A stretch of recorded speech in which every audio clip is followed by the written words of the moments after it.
civilização do açúcar, ela tem como base a cana-de-açúcar. E a cana-de-açúcar, ela exigiu, eu diria, fatores para constituir-se em monopólio. Ela foi monopolizante porque ela foi única.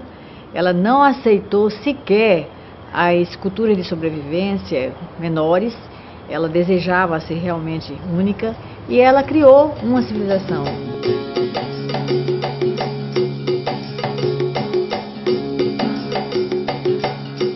Essa civilização, então, planta dois aspectos. Planta a planta, que é a cana sacarina, que é da Ásia, e planta, um estilo de colonização multicultural, que é o estilo lusitano-português. Então, chega não só Portugal, chega o Oriente e o Ocidente plantando a civilização do açúcar. Com traços que são específicos, de uma civilização que foi constituída em cima da monocultura e da escravidão. E quanto mais tempo tenha perdurado essa monocultura e essa escravidão, como é o caso do Nordeste, quase 400 anos de escravidão, e a monocultura que chega até os nossos dias, claro que isso cria traços culturais, sociais, antropológicos. Na formação brasileira, o poder dominante não foi nem a coroa portuguesa, nem a Igreja Católica. Foi a família patriarcal. Esta é uma das ideias originais de Casagrande Senzala, e o mesmo deve ser dito da civilização do açúcar. Ela foi uma invenção da família patriarcal.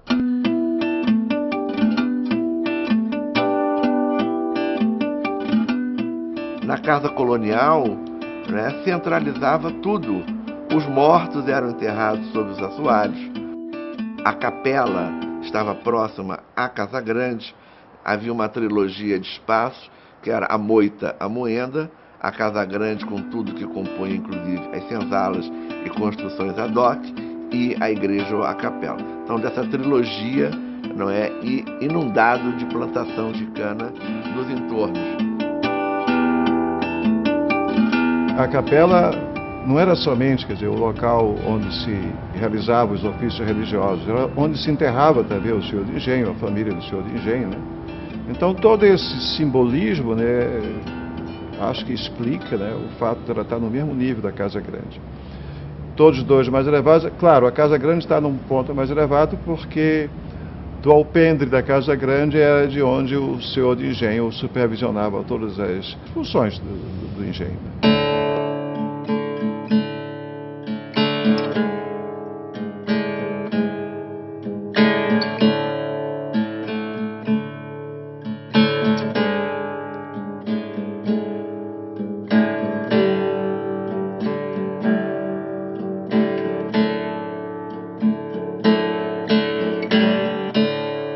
O Gilberto Freire mesmo diz da intimidade das pessoas, dos habitantes dessa Casa Grande com os santos. Ele chega a dizer, em Casa Grande Senzala, algo mais ou menos assim, que as crianças da Casa Grande brincavam com a imagem do menino Deus e só faltava oferecer a ele doce de araçá. Então havia uma cumplicidade, uma intimidade. Isso é que é interessante. O sistema da civilização do açúcar cria um nível de intimidade, não por ser liberal, mas pela necessidade de estabelecer essas parcerias, essas convivências de tão poucos para ocupar tantos territórios.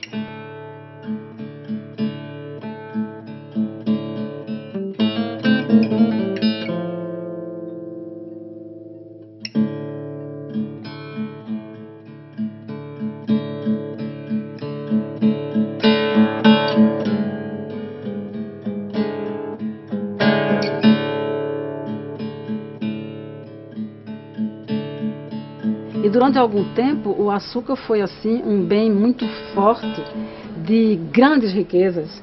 E no século XIX até mais ou menos 1870, você tinha aqui uma sociedade que passava, por exemplo, 6 meses aqui, 6 meses em Paris, gastando dinheiro, esbanjando dinheiro, porque era um bem de grande valor, o açúcar, Quer dizer, a cana-de-açúcar chegou nessa região de Nazaré e nessa região aqui da Mata Norte bem depois. Por isso que a gente não teve assim, digamos, uma nobreza canavieira. Aqui foi gente que ganhou dinheiro com algodão e que queria ser senhor de engenho, porque dizia-se que senhor de engenho, sendo senhor de engenho, era ouvido, obedecido e respeitado, segundo Antonil, que é um cronista que andou por aqui na época. E o sonho de todo mundo era ser senhor de engenho. Era a aristocracia da garapa. O poder dos senhores de engenho era muito grande, né? Havia prosperidade e a vida era muito diferente da atual.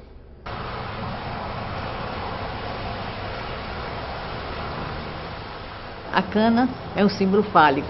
Ela gerou uma civilização voltada para uma sexualidade exacerbada, voltada para uma mistura, uma miscigenação grande. Existem muitas histórias, né? Que são contadas, muitas curiosidades. E nós temos uma muito engraçada aqui, que foi de uma da família mesmo, que descobriu que o marido estava com uma escrava na senzala. E então ela mandou buscar a escrava, trouxe para dentro de casa, mandou dar banho, vestiu roupa, sapato. Depois sentou na sala, pegou o bordado, botou na mão dela e disse: agora borde. Dizem que a escrava toda sem jeito, com o bordado na mão sem saber nem pegar no bastidor. Foi quando ele chegou e perguntou que marmota era aquela, e ela respondeu para ele: mandei buscá-la na senzala, porque você usando aqui dentro de casa eu vou me sentir melhor do que na sujeira de lá. E então a escrava ficou dentro de casa com ela, engravidaram na mesma época, tiveram filhos na mesma época. O trisavô Lino Ferreira da Silva, pelo seu testamento, induz-se uma coisa engraçada. Nessa época, estamos falando de 1870, ele deixa a 3 filhos de uma escrava sua 8 contos de réis a cada um, que eu penso que na altura era uma quantia significativa. Ora, nessa altura deixar 8 contos de réis a cada um dos filhos de uma das escravas, uma pessoa tem que induzir qualquer coisa, não é?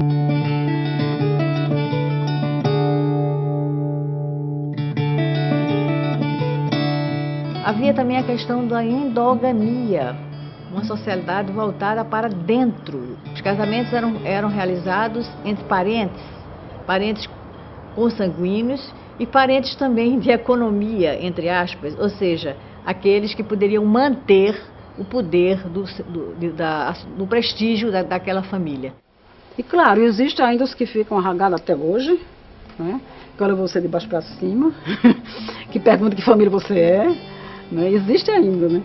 Então você diz: olha, essa é da família tal, e tem uma expressão bem nascida, né? Uma pessoa bem nascida, tem sangue limpo, sabe, que não tem nem negro nem judeu, é uma coisa louca.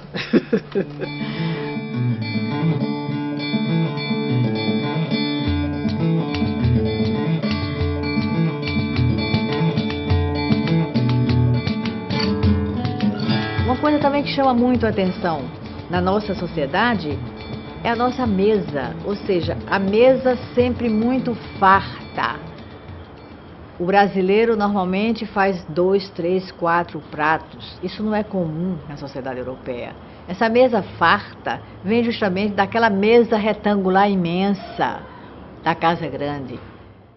É como se fosse uma exibição do poder do senhor de engenho, a mesa farta, né?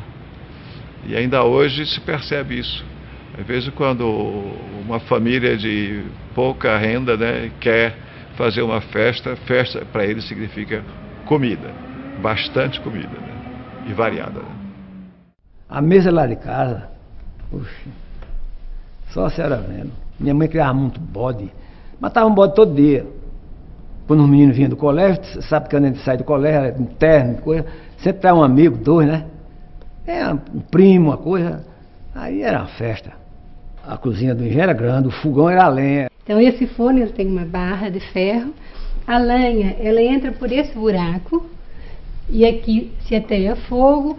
O fogo vem para cá e vai levando o calor conforme os tamanhos das bocas. Esta parte de metal, ela entra para dentro do forno, que também tem uma base de ferro e o calor passa também.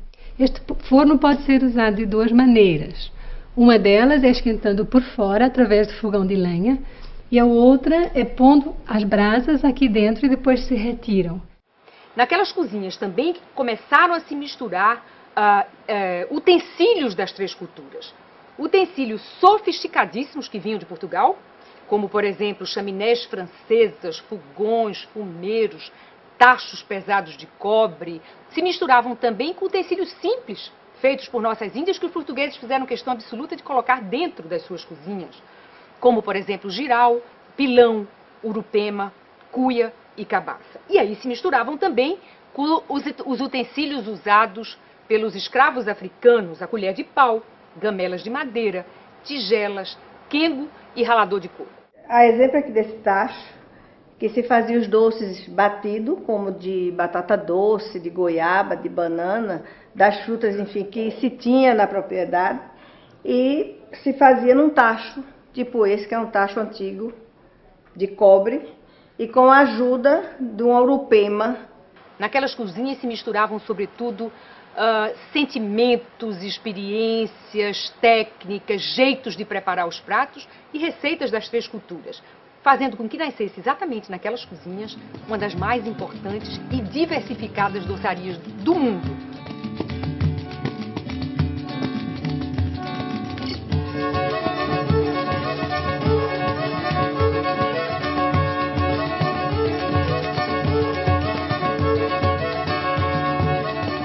Os doces pernambucanos são dulcíssimos, porque aqui tem-se uma cultura, criou-se uma tradição, fortaleceu-se o uso e o abuso do açúcar. Então as pessoas geralmente tomam o chamado cafezinho com meia xícara de açúcar.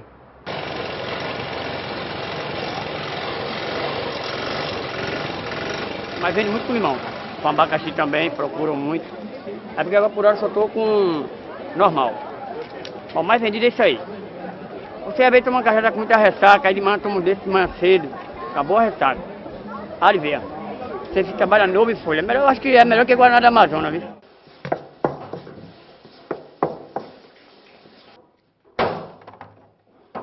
Nós temos crianças e adolescentes hoje que não sabem o que é rapadura, que nunca viu, que não conhece essa tradição tão forte dos engenhos de Pernambuco. Então nós temos como missão resgatar essa história. Então levar de volta para a mesa do nordestino o hábito do consumo da rapadura. São pratos preparados à base de rapadura, mel de engenho. Essa é a rapadura mais tradicional de todas.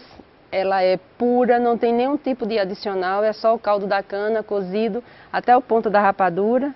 Aqui são tabeletinhos, nós chamamos de rapadurinha. Aqui nós temos a rapadura batida, temperada com cravo, canela e erva doce. É um pouco mais macia do que aquela rapadura ali. Nós temos aqui bolos, bolo de rapadura, bolo de mel de engenho. Nós temos o pão recheado com rapadura, também muito conhecido na região. O bolo Souza Leão nasceu porque um belo dia uma senhora chamada Dona Rita de Cássia Souza Leão disse: eu não vou usar mais absolutamente que venha de Portugal. Substituiu a farinha de trigo que vinha de Portugal por a farinha feita da mandioca, a própria massa da mandioca.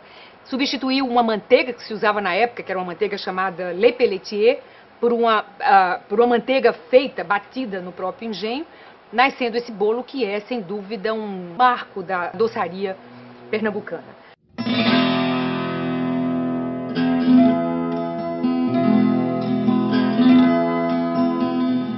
O Vautier ficou muito espantado, como os outros estrangeiros na mesma época, ficou muito espantado com essa civilização onde você não via as mulheres. Aí o Tolenari, que é um francês também, disse: olha, e é coisa muito estranha, porque ele disse: você vai numa casa de engenho, ou você vai aqui mesmo, nos sobrados, e você não vê as mulheres. As mulheres não vêm almoçar à mesa durante muito tempo, né? Ficam os homens almoçando, e aí eles de vez em quando viam um rosto assim, de uma senhorazinha olhando para a cara dele. Gilberto Freire disse que uma das cronistas que avistou essas mulheres em casa e depois na rua, chegou a não conhecê-las, tal a diferença, porque na rua, essa própria cronista dizia que elas andavam como macacas, enfeitavam-se demais, usavam tudo que era joias porque era preciso ostentar.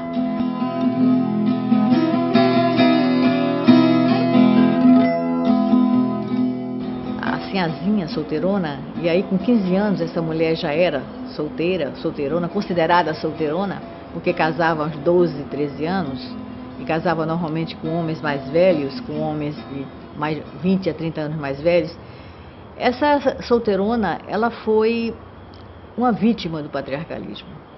Porque, como eu falei, a sociedade patriarcal era uma sociedade genitalizada, fálica. E esta mulher, sem fazer uso dessa sexualidade, ela se marginalizava, ela se auto-marginalizava. Era como se ela fosse considerada à margem da sociedade.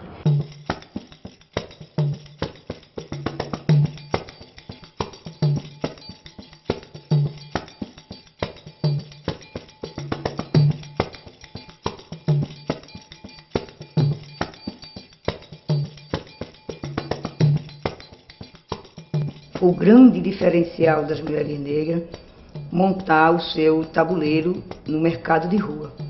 Porque as mulheres negras, elas vão usar desse período, montar um tabuleiro, vai se criar junto com outras negras um mercado de rua. A situação da mulher negra era uma situação peculiar. Essa mulher, ela foi usada sexualmente falando, porque era uma sociedade sexualizada ao máximo. Mas, no entanto, ela teve um papel importantíssimo dentro da família. Aquela negra que estava dentro do doméstico, dentro do serviço doméstico. Ela foi mãe de leite, ela foi ama de leite, ela cuidou da criança com um afeto especial.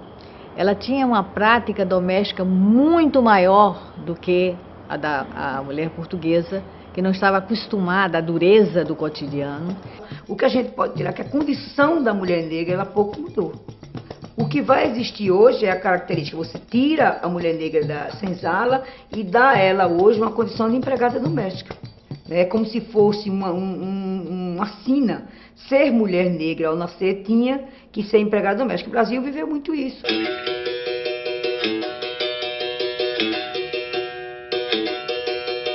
O processo da escravidão, do braço escravo, do braço africano, para plantar cana-sacarina, colher e fazer açúcar, nasce de um grande argumento da própria Igreja Católica, que dizia que os negros não tinham alma. Então, bondosamente, vamos escravidar para dar alma. Então, com esse bom argumento, o Vaticano estabeleceu várias bulas papais que davam uma base de oficialidade para o tráfico.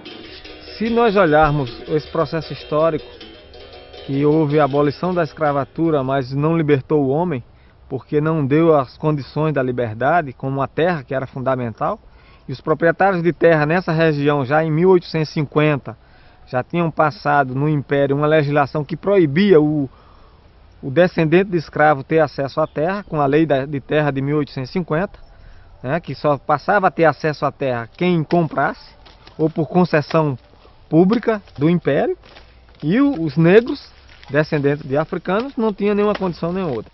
Essa população se organizou de diversas formas para conquistar a terra. Foi as ligas camponesas, os sindicatos, trabalhadores rurais, mesmo tendo a sua maior parte a luta dos assalariados, mas nunca deixaram a luta pela reforma agrária. E nas últimas décadas, o movimento sem terra.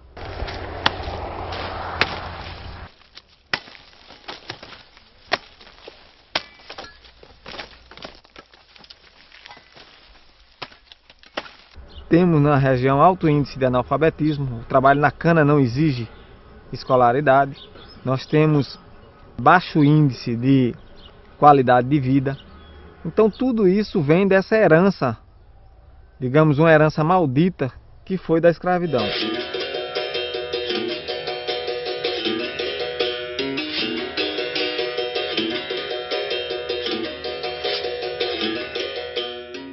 No caso específico da civilização do açúcar, com um grande contingente de povos e culturas africanas, vamos ter vários segmentos ou temas, ou momentos, organizações religiosas. São inúmeras.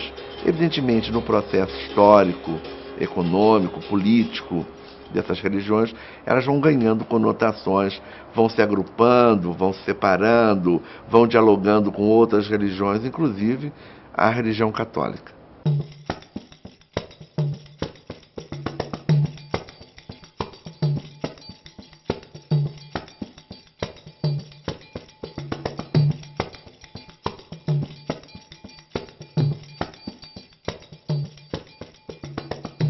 Por que uma capela do Santo Católico aqui dentro do sítio? E aí eu estive dizendo a eles que isso era uma coisa que iria acabar. As pessoas de terreiro já estavam se conscientizando de que Nossa Senhora da Conceição não era Iemanjá, que São Jorge não era Ogum, e que isso foi nada mais, nada menos do que uma farsa para que o negro pudesse enganar um pouco os patrões e poderem exercer a prática da religião africana. Aí nós mantemos aí para mostrar a vergonha que eles impuseram a gente, ter que cultuar a Igreja Católica, os santos da Igreja Católica, paralelo à nossa cultura.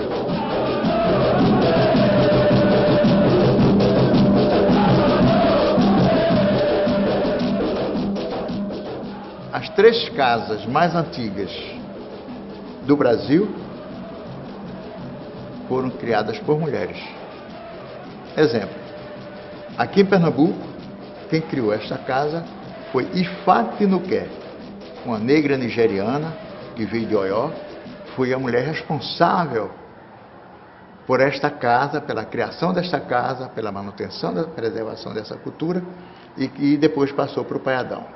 Porque no campo da religiosidade, as mulheres negras elas eram sacerdotisas, né? Como foi também tratada como bruxa, como feiticeiras. Nesse período da colônia, elas eram tratadas como feiticeiras, né? É porque elas rezavam, elas benziam. As mulheres negras nessa época, elas vendiam, cultivavam e semeavam as ervas.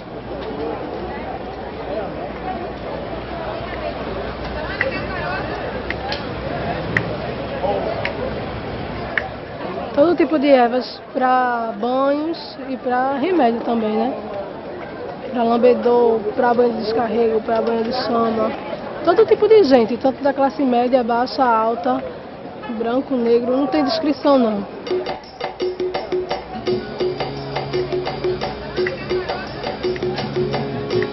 Eu descobri agora uma comunidade que fazia uma festa para Santo Antônio, que era uma coisa engraçada. Eles primeiro tocavam toré na frente do altar, para que o mestre Antônio viesse, defumasse o altar de Santo Antônio para poder eles cantarem a ladainha. Quer dizer, a prioridade era do culto da Jurema, não era nem do candomblé. Aí você veja que tinha 3 culturas: a indígena, a católica e o afro. A escravização ela foi muito dolorosa para a população negra. Quando essa indústria açucareira ela é instalada, tira da população negra um bem precioso, que é a identidade racial. E você vê hoje no Brasil neoliberal, século XXI, ainda as raízes do racismo predominantes na sociedade brasileira, o que é lamentável. Essa herança da sociedade açucareira, né, dessa estrutura de Casa Grande e Engenho, né, depois de Sobrado e Umucama, essa estrutura ainda está nos espíritos, sabe? É muito difícil. Filha minha não estuda, mulher minha não trabalha. A gente quase ainda ouve essas coisas hoje. Mulher minha não trabalha, né? E aí existe ainda hoje esse ranço antigo, né, de dependência dessas moças, porque alguns homens não suportam que não sejam os maiores, os que mandam, que provêm de tudo, né, a casa, né?